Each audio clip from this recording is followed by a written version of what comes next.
Welcome to MSA Weekly. I'm Bill with Austin, and last week we talked about setting up miking a drum kit. Today, what are we going to do? Today we get to do the fun part and actually listen to what it sounds like. So last week we went through kind of the mics we were using, why we're using them, and where we put them, and why we put them there. So this would be kind of sound check, the process Exactly. of sound check. So now we get to see if all that work paid off. All right. Yeah.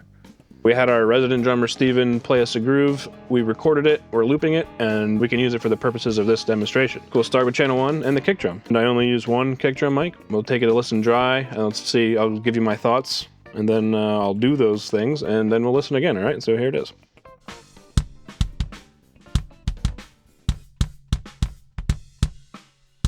So sounds pretty good out of the box. Great drum, good microphone, and good drummer, so not a ton we have to do. Maybe I would gate that. You know, we could hear a lot of the other the drums playing in the background through that. So maybe gate that to keep that out of there, and then maybe put a little 200. You know, clean that up a little bit, and then I think we're probably pretty close. I'll do that now.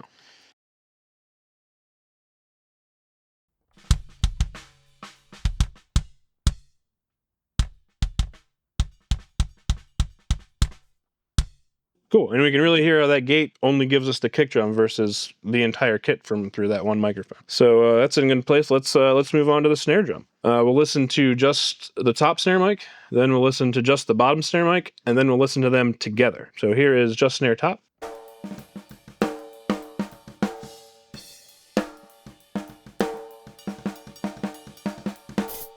And here's just snare bottom.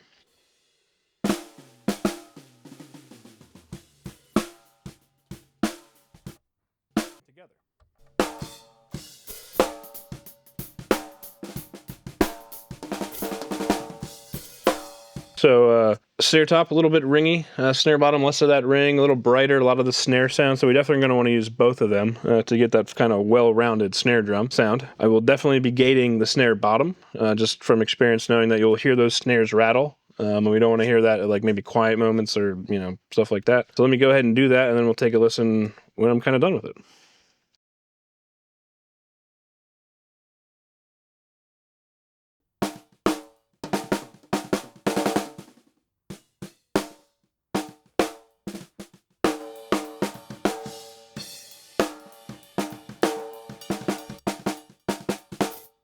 So you can really hear how I was using that gate to kind of stop the ring of that snare there. Also added some compression in there just to sort of keep the snare right where I want it in the mix. Now the snare's kind of situated, we'll move on to the hi-hat.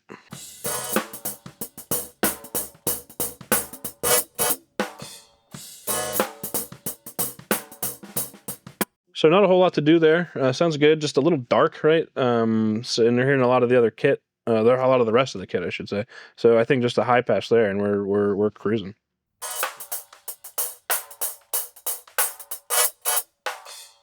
So after the high pass, it really made the hi-hat feel super bright. So I think I might do a little high shelf and just attenuate that top end of that just a little bit, just so it's not overpowering.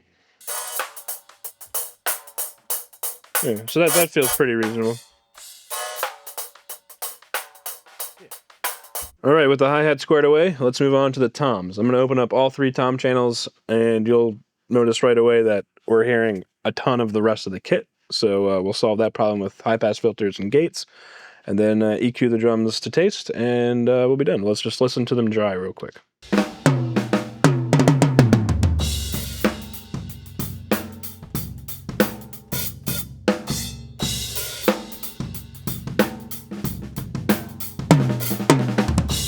So we're definitely hearing the toms, but we're also hearing a ton of ride cymbal, hi-hat, and snare drum. So with clever use of gates, high-pass filters, we can kind of get rid of some of that and really just get the sound we want. So let's turn those on and see if that made it better.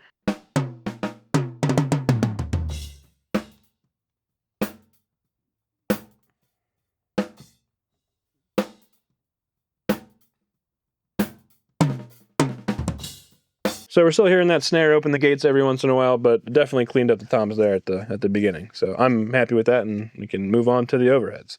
The overheads I generally leave pretty flat. Sometimes I compress them, you know, depending on how hard our drummer's hitting the cymbals and stuff. But like I said last week, I like to get a whole kind of overall drum kit sound from the overheads, not just the cymbals specifically. If I wanted just cymbals, I'd probably mic them from underneath. Again, put that rejection side of the microphone towards the drums themselves, but I kind of want the whole kit to come through the overhead. So let's just see how they sound just flat.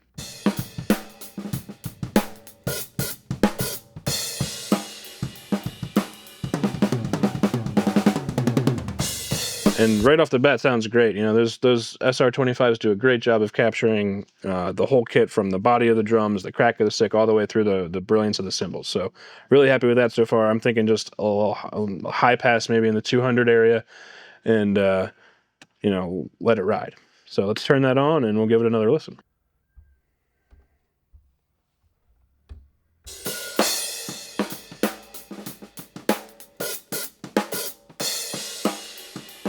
So same thing, just a little bit less low end, a little of that mud filtered out by the high pass filter. And I think we might be there. It might be time to just listen to the entire kit. So I'll turn the whole thing on and see what we got.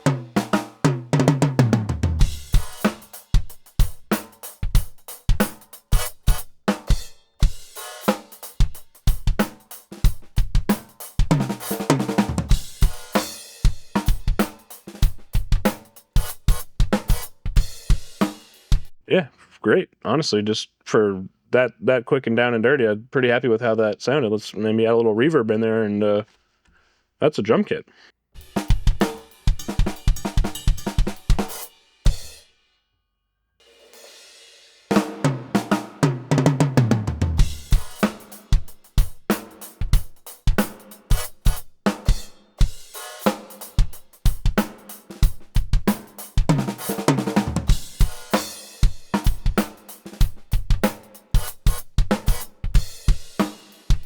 Yeah, for doing it that quickly, I think that's a pretty good result. You know, when you have a good drummer, a good drum kit, and good microphones, it's, you know, it's just really managing dynamics and making it, you know, sound like one thing. So, hope you enjoyed our little drum kit miking mixing tutorial.